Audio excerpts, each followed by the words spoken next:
नमस्कार, राष्ट्र की आवाज में आपका स्वागत है और मैं हूं अरविंद चतुर्वेदी और आप देख रहे हैं न्यूज इंडिया 24/7। न्यूज इंडिया ने ठाना है अमेरिकी प्रोडक्ट देश से हटाना है। देश भर में हमारी इस मुहिम को खूब सहयोग मिल रहा है। अब जब 27 अगस्त से ट्रंप का 50% वाला टैरिफ लागू होने वाला है तो पीएम मोदी ने भी 140 करोड़ भारतीयों से साफ साफ कह दिया, स्वदेशी अपनाइए, वही सामान खरीदें जिसमें हमारी मेहनत हो, हमारा पसीना लगा हो। मोदी ने गुजरात में मारुति सुजुकी के पहले बैटरी इलेक्ट्रिक वाहन VEV विटारा को हरी झंडी दिखाई और कहा अब दुनिया के देशों में जो ईवी चलेगी उसमें मेड इन इंडिया लिखा होगा। यानी उन्होंने एक तरीके से मेक फॉर द वर्ल्ड अभियान की शुरुआत कर दी। इतना ही नहीं, उन्होंने कहा कि वही सामान खरीदे जो भारत में बना हो, घर की साज सज्जा के लिए जो भी सामान लाए वो देसी हो। इतना ही नहीं, आज ही नेवी को 2 नए स्वदेशी युद्धपोत मिले। INS उदयगिरी और INS हिमगिरी दोनों स्वदेशी जहाज हैं। इन्हें इस तरह डिजाइन किया गया है कि ये दुश्मन के राडार और इंफ्रारेड और सेंसर से बचे रहेंगे। यानी कुल मिलाकर ट्रंप को घुटनों पर लाने की मुहिम मोदी ने छेड़ दी है। न्यूज इंडिया भी देशवासियों से अपील कर रहा है कि अमेरिकी कंपनियां जो अरबों का कारोबार भारत में कर रही हैं, भारत में फल फूल रही हैं, भारत में कारोबार करके अमेरिकी खजाने को भर रही हैं, उनका बहिष्कार अब जरूरी हो गया है। मोदी की मुहिम और न्यूज़ इंडिया की इस पहल का मकसद सिर्फ व्यापारिक विरोध नहीं बल्कि भारत को आत्मनिर्भर बनाना है। आपको लोगों और व्यापारियों का मूड दिखाएंगे कैसे वो न्यूज़ इंडिया की मुहिम से जुड़ रहे हैं, क्योंकि बात देश पर आई, मोदी ने मेक इन इंडिया की कसम खाई। टैरिफ की आपदा में भी मोदी ने मेक इन इंडिया अवसर को ढूंढ लिया है, क्योंकि ये नया हिंदुस्तान है, न रुकेगा न झुकेगा।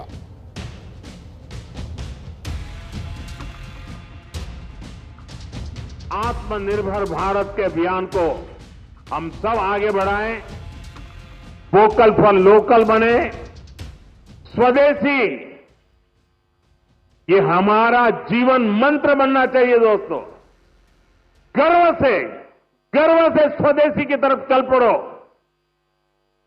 और यहां जापान के द्वारा जो चीजें बन रही है ना, ये भी स्वदेशी है।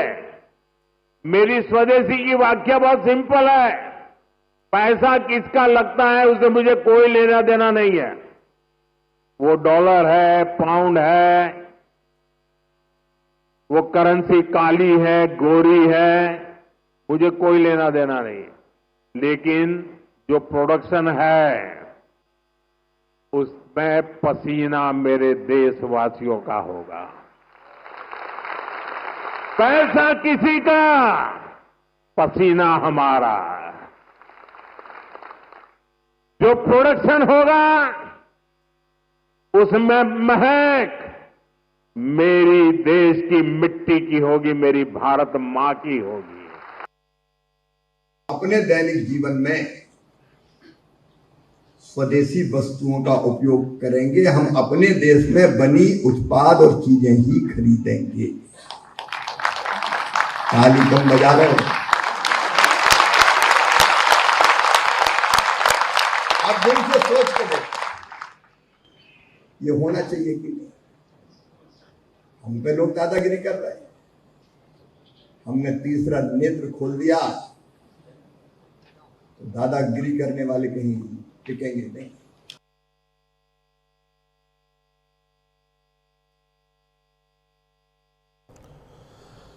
मोदी की स्वदेशी मुहिम का देहरादून में असर देखने को मिला। यहां उत्तराखंड के मुख्यमंत्री पुष्कर सिंह धामी ने स्वदेशी उत्पादों के बारे में व्यापारियों से बातचीत की और दुकानों पर स्वदेशी जागरण मंच के स्टिकर लगाए। प्रधानमंत्री नरेंद्र मोदी के आह्वान पर उन्होंने उसको स्वीकार किया और मुख्यमंत्री ने सभी लोगों से अपील की कि स्वदेशी उत्पादों को अपनाएं और उसे बढ़ावा दें।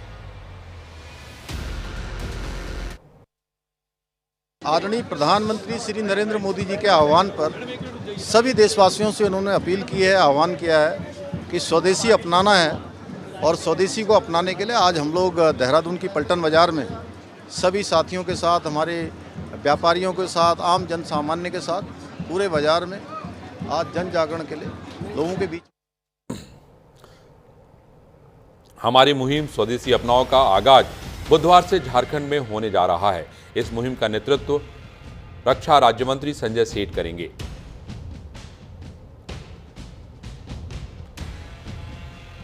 मोदी जी ने 15 अगस्त लाल किले के प्राचीर से कहा था आत्मनिर्भर भारत, और क्या देश भर के दुकानदार ये नहीं लगा सकते बोर्ड पे कि मेरे यहाँ स्वदेशी सामान ही बिकता है?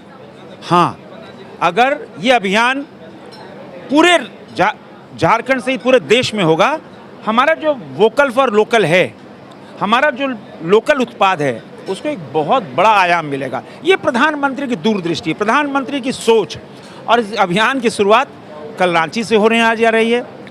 चैम्बर ऑफ कॉमर्स के प्रतिनिधि हम सब सड़क पर उतरकर बोर्ड में लगाएंगे।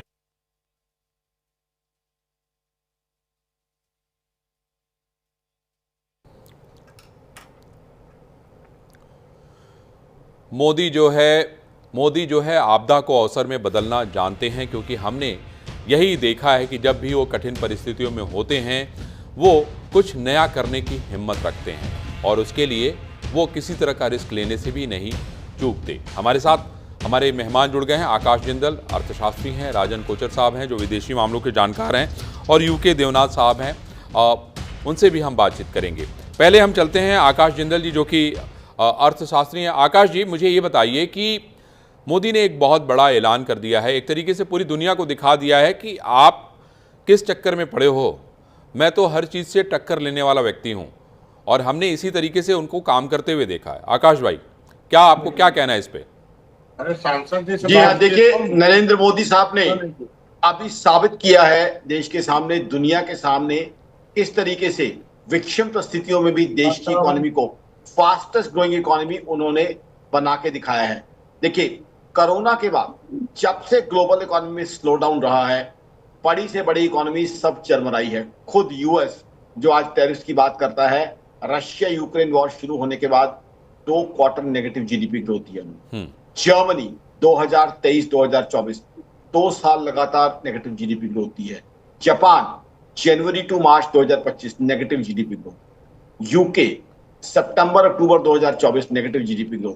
ये हमारा भारत है। नरेंद्र मोदी साहब को सैल्यूट करूंगा और उनकी टीम को कि तब से लेके आज तक दुनिया की बड़ी इकोनॉमी में से फास्टेस्ट ग्रोइंग इकोनॉमी हम रहे हैं, जबकि ग्लोबल इकोनॉमिक उथल पुथल का इंपैक्ट हम पे भी पड़ा है, ग्लोबल जियोपॉलिटिकल एक्टिविटीज का असर हम पे भी पड़ा है, चाहे रशिया यूक्रेन वॉर हो, चाहे इजराइल का इशू हो, चाहे टैरिफ्स का इशू हो।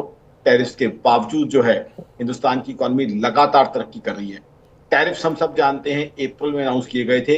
अप्रैल का आपको डेटा दे देता हूं। अप्रैल की जीएसटी कलेक्शन हिंदुस्तान की रिकॉर्ड तोड़ जीएसटी कलेक्शन की है हमने, 2.36 लाख करोड़। मई में अगेन 2025 की बातें कर रहा हूं, 2.01 लाख करोड़ की हमने जीएसटी कलेक्शन की है। और अभी भी हम एक बहुत बढ़िया एफर्ट हमारी सरकार करने जा रही है जीएसटी के शायद बदलाव करने जा रही है बहुत सारी चीजों में। ठीक है आकाश भाई, मैं जरा राजन सर के पास भी चलूंगा। राजन सर, अमेरिका में जो है लोग सलाह दे रहे हैं ट्रंप को कि भाई भारत के साथ आपको बेहतर संबंध रखना चाहिए, अगर आपको बाकी देशों और दुनिया में मुकाबला करना है तो भारत आपके लिए जरूरी है। लेकिन जिस तरीके से ट्रंप का अगर हम व्यवहार देखें, उनका काम करने का तरीका देखें, तो हम इसको क्या कहें? राजन सर। हाँ, बहुत एक इमेच्योरिटी और एक इम्पल्सिवनेस ट्रंप की फॉरेन पॉलिसी में रही है, हमने देखा है। पहले 300% टैरिफ लगाते हैं चाइना पे, फिर उसको 150 पे ले आते हैं, कनाडा के ऊपर टैरिफ लगाते हैं, फिर कम कर देते हैं, जापान के ऊपर टैरिफ लगाते हैं।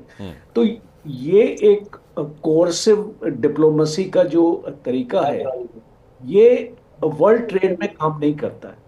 और एक वर्ल्ड ट्रेड में कुछ प्रोटोकॉल्स होते हैं, WTO एक ऑर्गेनाइजेशन, वर्ल्ड ट्रेड ऑर्गेनाइजेशन है जो कंट्रोल करती है हर एक चीज। जब ये आप दरकिनार कर देते हैं और एक आपने इकोनॉमिक पॉलिसी एक आगे नहीं लेके जाते हैं, मुझे ऐसा लगता है कि अल्टीमेटली अमेरिका का ज्यादा नुकसान खुद है। देखिएगा, बिकॉज से भारत की इसको भारत के साथ ये पॉलिसीज अपनी बना रहे हैं। अब आप एक डिफेंस के क्षेत्र में अगर मैं आपको थोड़ी देर के लिए वहां ले जाऊं, बिकॉज वो बहुत इंपॉर्टेंट होगा। हाँ सर, हमारे साथ डिफेंस एक्सपर्ट भी हैं सर, यूके देवनाथ सर।